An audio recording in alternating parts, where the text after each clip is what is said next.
1.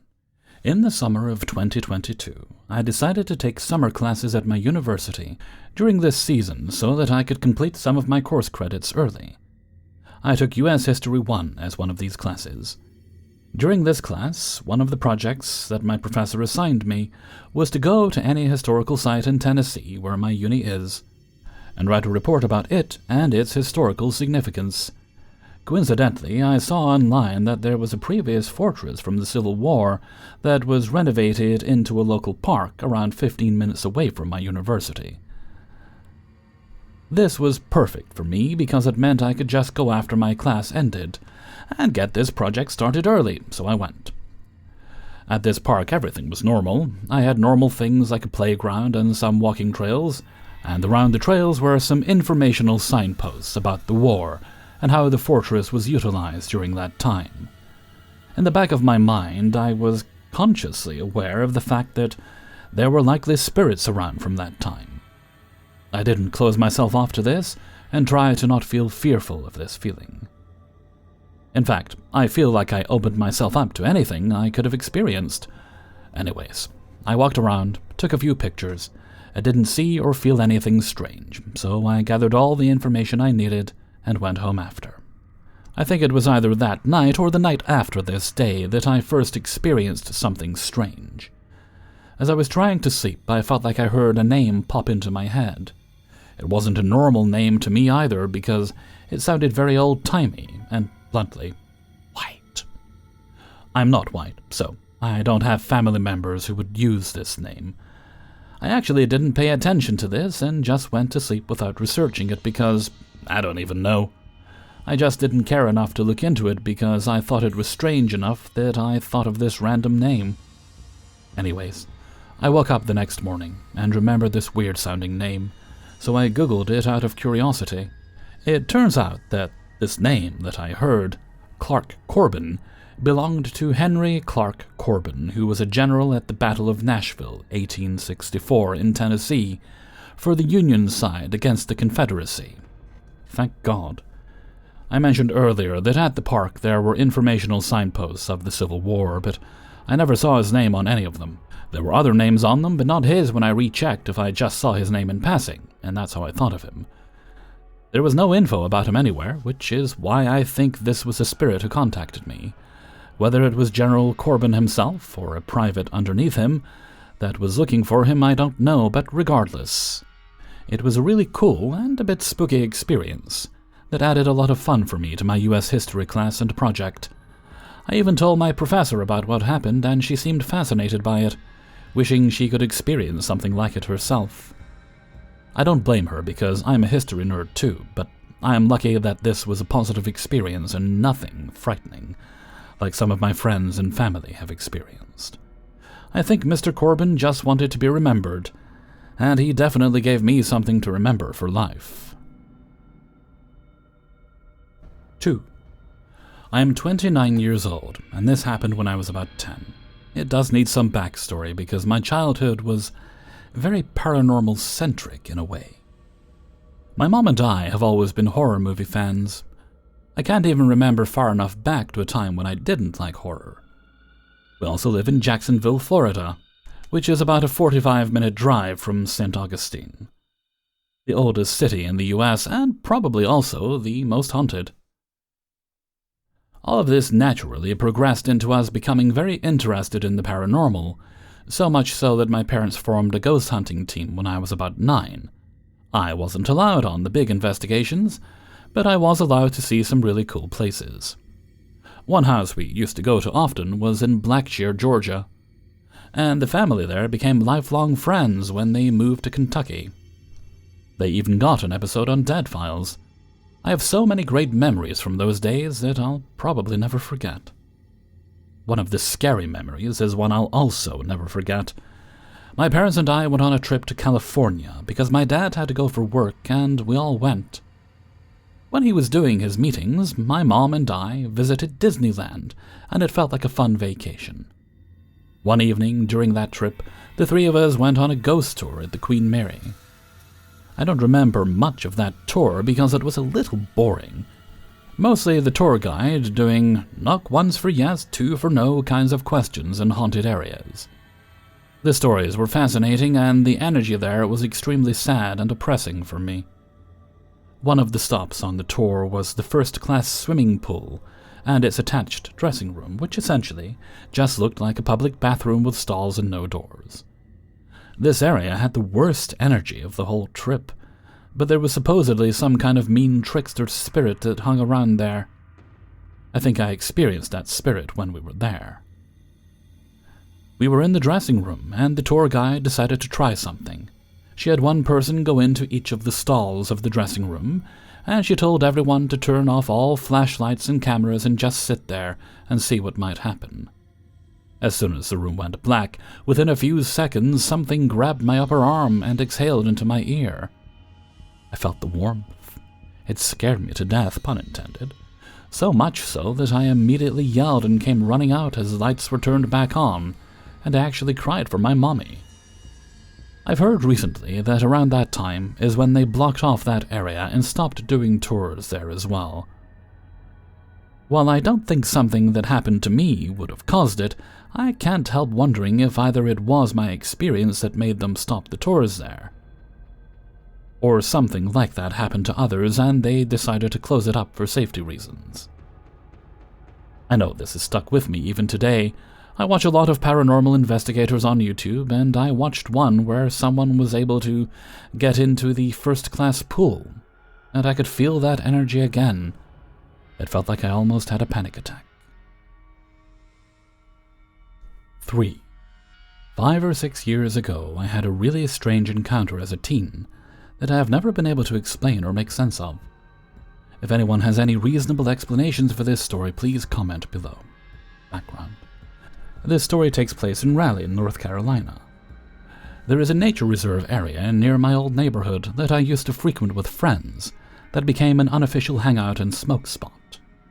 The nature reserve is called Schenck Forest. The area is owned and managed by the North Carolina State University and is home to some of the veterinary school horses. It also operates as a teaching and research site for the University Forest Management Program. The land itself has an interesting history prior to it being utilized for university purposes, as there was a prison farm on the land pre-1930s. When visiting this area, even prior to my experience, my friends and I always would joke about how the land had a strange energy and feel to it. In the parking area of the reserve, there was a small graveyard and abandoned house, which certainly further contributes to the interesting vibes. However, I never felt scared or uncomfortable in the place, and would often go to the area alone. Actual story. One night, I was about to meet up with my friend at the nature reserve park. She was getting off work that night, and I ended up beating her to there. While waiting for her, I parked my car off to the side of the road and turned it around to face the direction in which you would enter the park area. Behind me was the graveyard, and I could see the area decently well in my rear view and left side mirror. It is important to mention that my car was the only car there, and that there were no other humans in sight. The time was just past 7 in the middle of October, and the sun was almost completely set, and it was starting to get dark outside. After arriving to the park, I sit in my car for a few minutes on my phone, trying to kill time while waiting for my friend. After sitting there for a moment, something caught my eye in the side mirror of my car. In the graveyard area behind my vehicle, there was a small fire that had started on the ground. My immediate reaction was to get out of the car and to stomp out the flames, and that is exactly what I did. I found it a bit odd that this fire had started seemingly out of nowhere, but presumed that someone had tossed a cigarette out just before I had arrived. The fire was in an area where there were dry leaves on the ground, so it was a plausible explanation at the time. After stomping the small fire out, I got back into my car and continued scrolling on my phone. It was almost completely dark outside at this point, and the sun had gone beneath the horizon. Again, something caught my eye in the side mirror of my car. The fire had seemingly reappeared instantaneously. I immediately presumed that I had failed to put out the first time. and got out my vehicle once again to try and put out the flames. Upon getting out of the car, I quickly realized that this fire was separate from the first one that I had put out. It had started approximately a foot behind where the charred spot was, in the leaves from the first fire. After realizing that the ground had spontaneously caught fire not once, but now 2 times in a graveyard and at night, I started to get a little creeped out and walked back to my car to leave. I didn't bother putting out the second fire. Just as I put the car into drive, I glanced back into my rear view to witness a third fire spontaneously start just behind the second fire, of which was still burning. This time I saw the fire begin with my very own eyes. I sped off and left the park, as the whole situation made me quite uncomfortable and confused. The next time that I returned to this area, after this experience, the ground was still charred in 3 places, and a perfectly vertical line. This occurrence was not a figment of my imagination or a delusion, and I have never heard of or experienced anything like this in the years after this. Ever since I had this experience, I have been trying to come up with a reasonable explanation for how this could happen, but I have been entirely unable to do so. There were no other humans around, and with the sun being down, there is no way plausible that these fires could have just been brush fires started by direct sunlight. I am not religious, and do not actively practice spirituality, but I feel like these spontaneous fires were a sign that I was unwelcome there, or at least at that time. The entire experience has left me confused for years, and if anyone has a scientific explanation or a theory to how this could happen, I would love to hear it. After story. This doesn't really pertain on my story, but is something that I find to be rather sad and creepy. 2 years after I had this experience, there was an execution-style murder committed in the exact graveyard where I had this experience. This was very surprising to my community, as we all considered our neighborhood to be very safe, and nothing like this had taken place in the area prior. As of last year, this land around this nature reserve has become developed. There was previously no developments around the area whatsoever, and the dirt road that I experienced my story on is now paved. The abandoned home on the property has been demolished, and now there is a massive office facility that has been constructed next to the reserve. It used to be more remote, and not nearly as well known by hikers and nature enjoyers prior to the development of the surrounding area. To conclude, I wanted to mention that myself and others have had other strange experiences at this same site as well, but this experience is the most notable one out of them all. 4. I've been wanting to share some experiences myself and my family have had, dating all the way back to the mid-1990s. For quick context, I am the oldest of 4 sons, and we all grew up in this house. It's a small 3-bedroom home in a quiet subdivision surrounded by wilderness. My parents bought it in 1982 and still live there today. I come from a superstitious and some would call sensitive family.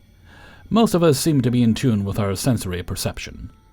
In no ways do I consider myself to be a psychic or someone with extremely good precognition or clairvoyance, but I do feel like I've been aware of unexplainable presences or feelings. Now let's get into the story. My mother explained to me that before she became pregnant with me, she never really noticed any strange or paranormal occurrences at home. When my mom got pregnant, she said things changed. At this point, she started feeling a presence while at home. My father's work at that time had him gone for a week at a time, and my mom found herself feeling lonely and overthinking. At night, while trying to sleep, she felt like someone was in the room with her. She said it wasn't an ominous or negative energy, but the opposite. As her pregnancy continued, small objects started vanishing and showing back up. She bought wind-up toys and toys that were activated by buttons. She placed them up in a shelf in a closet. They ended up on the closet floor, activated and playing. She says she saw a female figure move from one room to the other in the upstairs halls. At that point, she wanted to understand why the house had all this paranormal energy. But the house was newly built, not even 20 years old at the time. The previous owner was a single parent, but she never knew the age or gender of the children. My mom started having complications with her pregnancy, and I was born 9 weeks premature. I spent the first 6 months of my life in the hospital dealing with issue after issue, but I managed to pull through. I know this isn't related to the paranormal, but it's important context for later events and theories. There was a time when I was a few months old when a pair of hats my mother and great-grandmother wore to a wedding somehow got moved from the attic storage into my mom's closet. It spooked my mom momentarily, but by then she had come to terms that she was sharing space with some sort of friendly spirit, ghost, or presence.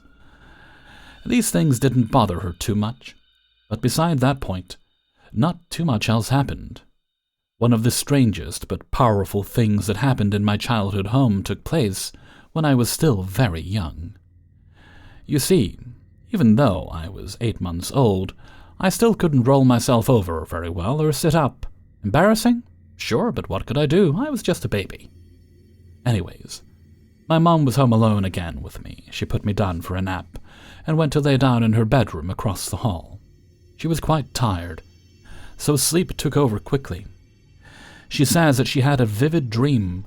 She was in some sort of white room. It was bright. She was sort of standing in place. She felt someone enter the space with her. It was a welcoming presence, one she felt before. But a more ominous feeling showed up, like impending doom, or that feeling when you just know something isn't right. And then she heard the voice of a girl that told her, "Baby, it's the baby." The voice repeated itself as she jolted awake. She sensed something was wrong. She rushed across the hall, which luckily it was only a mere 7 feet or so into my bedroom. I somehow had myself face down in the crib's mattress. I must have decided it was time to move myself around, but I was clearly unable to push my face out of the mattress. Ask my mom this story now and she'll tell you with great detail how real the dream felt and how scary it all was. As I got older, I was told around 3 or 4, I started chatting to an imaginary friend. I would spend a lot of time sitting up in my room, stationed on my floor with all sorts of toys. I would be having full-on conversations, apparently with no one. When my parents asked me who I was talking to, I told them her name was Tara.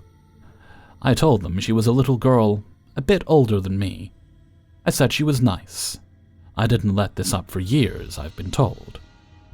I can remember understanding at a young age, maybe 8 or 9, that our house had spirits in it. But I was raised and told that they were harmless, that they were just here with us. And I felt it too. I didn't mind it. Honestly, it didn't scare me. What scared me instead was sudden loud noises in movies about vampires. Fast forward to my teenage years now. I was sleeping on a Friday night. Across from my bed was a large dresser, and pushed beside was a longer but shorter dresser.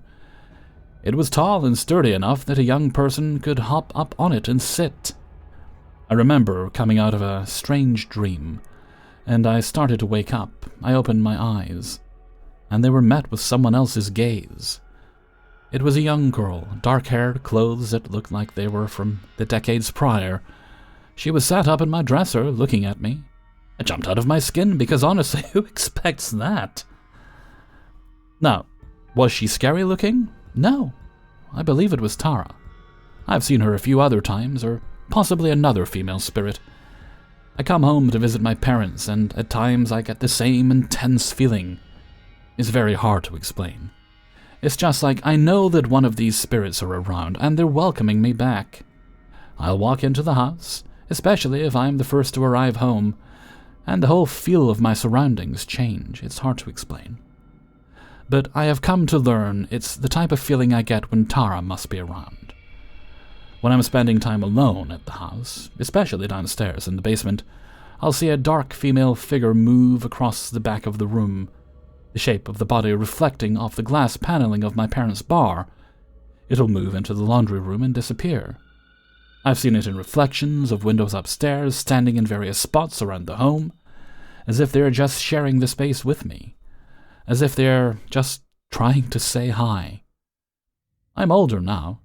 I just turned 30. But in all the apartments I've lived in, I've had paranormal experiences. Nothing horrifying, thank goodness. But I always seem to have something happen. And I'm okay with it. Maybe I'll share some of those moments another time. I would be lying to you if I tried to make my story sound like some horrid poltergeist hunting with objects thrown and evil lurking around. But I truly believe not all aspects of the paranormal are spooky and scary. Sometimes they are strange at times, but they are wholesome. The experiences can be enlightening. That maybe we do share our lives with others who have passed on, who just want to make themselves known from time to time. Maybe to watch over us. Who knows? It's all complex, but I do believe that I have had ghosts follow me around all my life. 5. This happened back in the day when I lost my home, and my son was taken into a foster home. Wow, nice way to compress the darkest time of my life into one sentence, huh? I mention this because this takes place in Regine's mother's house, Regine being my then wife. This experience has to be the smallest but most amusing paranormal encounter I've ever had. So Regine and I were sleeping in the guest room upstairs. I woke up because I had to pee. The room was dark, but I could see the outlines of the objects around, so no need of lights. However, when I got to the hallway, it was impossibly dark. I could not see anything, but also I could feel this feeling that someone was hiding around the corner. Sure enough, a guy jumped out in front of me with his hands up at the sides of his head and yelled, "Ooga booga booga," and then I woke up. Yes, I know this seems like I just punked you, but when I sat up in bed, everything was the same. I creeped over to the hallway. It was still impossibly dark. I could still feel someone around the corner waiting. I carefully took a step into the hallway and nothing happened. I had to feel amongst the wall to find the bathroom due to the fact that my eyes have not adjusted to the dark. I finally found it and turned on the bathroom light. The light filled the bathroom and a stream into the hallway, but that's it. Where the light did not directly hit was still dark, like the light had just ripped a perfect line in black construction paper. I used the toilet, grudgingly turned the light off, and headed blindly into the guest room, still feeling like someone was watching me walk down the hallway. The next morning, I decided to talk about the feeling that I had in the hallway, leaving out the quote-unquote dream. Regine's family confided in me that they kept feeling like they had to make sure the hallway was secured.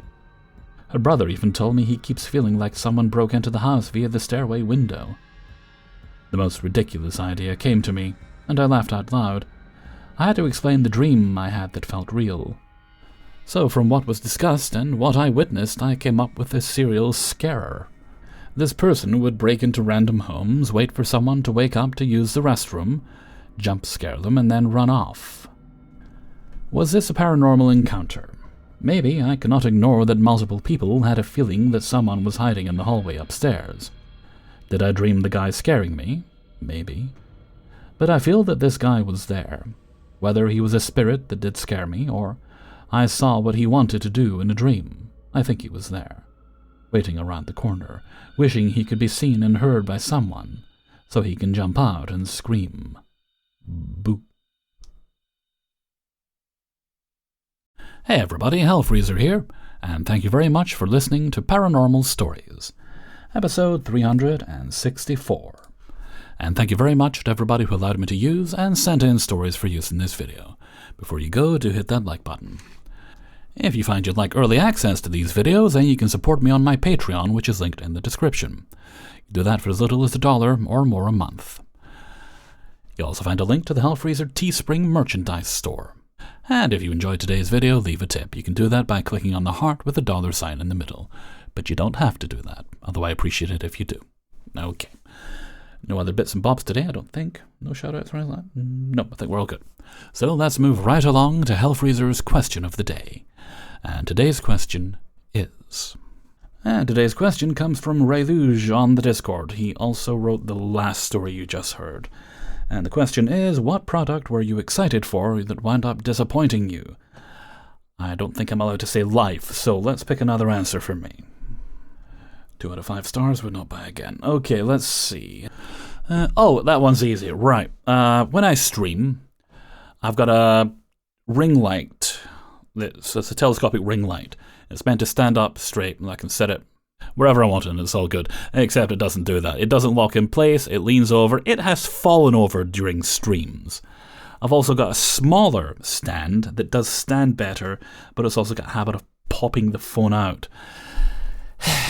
What I need is a proper camera, proper ring light setup, a proper lighting, just proper.